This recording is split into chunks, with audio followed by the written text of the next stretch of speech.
আজ ছিল মাসিবাড়িতে লক্ষ্মীনারায়ণের পুজো। আমি আগের দিনে চলে গিয়েছিলাম, যেহেতু ভোরবেলা পুজো ছিল ওর জন্য।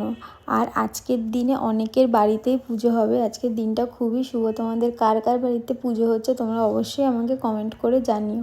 আর জানো তো, সকালবেলা না, বিশেষ করে শীতকালে ভোরবেলা উঠতে একটু খুবই কষ্ট হয়, কিন্তু একবার উঠে গেলে না আর কিছু মনে হয় না।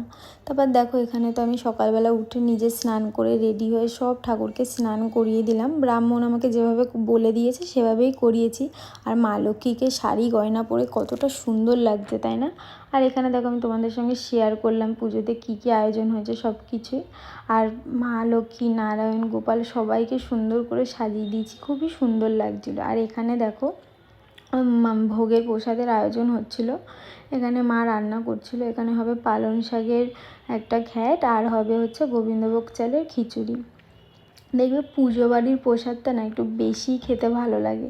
এই স্বাদটা অন্য সময় কোনো কিছুতেই আসে না।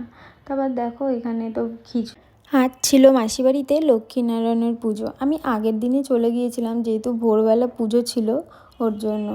আর আজকের দিনে অনেকের বাড়িতেই পুজো হবে। আজকের দিনটা খুবই শুভ। তোমাদের কার কার বাড়িতে পুজো হচ্ছে তোমরা অবশ্যই আমাকে কমেন্ট করে জানিও।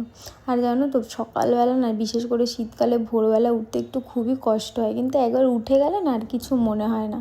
তারপর দেখো, এখানে তো আমি সকালবেলা উঠে নিজে স্নান করে রেডি হয়ে সব ঠাকুরকে স্নান করিয়ে দিলাম। ব্রাহ্মণ আমাকে যেভাবে বলে দিয়েছে সেভাবেই করিয়েছি। আর মা লক্ষ্মীকে শাড়ি গয়না পরে কতটা সুন্দর লাগছে, তাই না?